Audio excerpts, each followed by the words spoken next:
The husband passed away, yet his wife slapped him several times. What was even stranger was that the supposedly dead husband was still moving. It turned out that the husband owed $5 million in debt and couldn't repay it. He planned to fake his death so his wife would pay the debt while he escaped abroad with his mistress. The woman remembered how in her previous life she was deceived by her husband in the same way. To help her husband repay the debt, she not only sold her ancestral home but also worked everywhere to earn money. However, 3 years later, when she had paid off all the debt, she saw her husband marrying his mistress. The woman confronted her husband, but he mocked her. The mistress even flaunted her newly purchased diamond ring in front of her. The woman finally realized she had been tricked. She stepped forward to demand her money back, but her husband pushed her into the street. The next second, a car hit her and sent her flying. Before she died, the woman recalled the vicious faces of her husband and his mistress. She vowed that if she could live again, she would make them both pay the price. When the woman opened her eyes again, she had actually returned to 3 years ago. It was the moment she had just learned about her husband's death. She learned from her previous life's experience and decided to make sure her husband really died.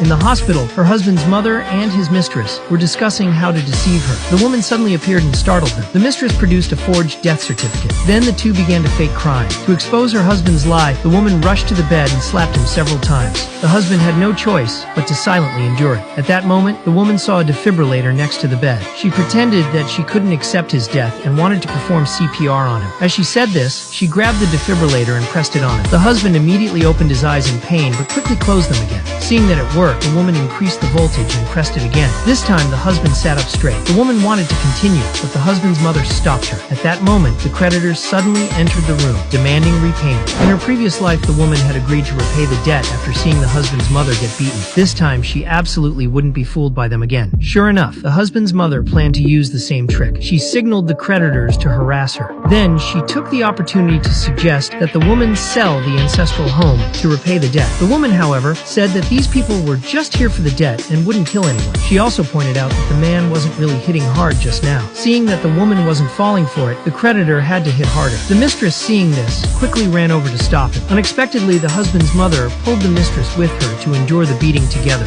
She wanted to use this to force the woman to agree to repay the debt. Watching the two of them in pain, the woman silently enjoyed the scene. The husband's mother pleaded for help from the woman. The woman pretended to comfort her, but purposely told the creditor that the one she cared about was her husband. Hearing this, the creditor turned his attention to the man. He took a stick and walked towards the bed. The woman picked up a vase from the bed, pretending she was ready to fight him. Her reaction made the creditor even more convinced that the man on the bed was the one she cared about. He hit the man hard with the stick over a dozen times. The man was trembling in pain but didn't dare move. The woman occasionally said a few words to provoke the creditor. To humiliate the woman, the creditor even wanted to kiss her husband. The husband's mother rushed forward to stop him but was pushed aside. Just when the husband was about to break character, the woman finally agreed to repay the debt. Only then did the creditor leave. The husband's mother thought the woman planned to sell the ancestral home to repay the debt. Unexpectedly, the woman replied that she was preparing to donate organs.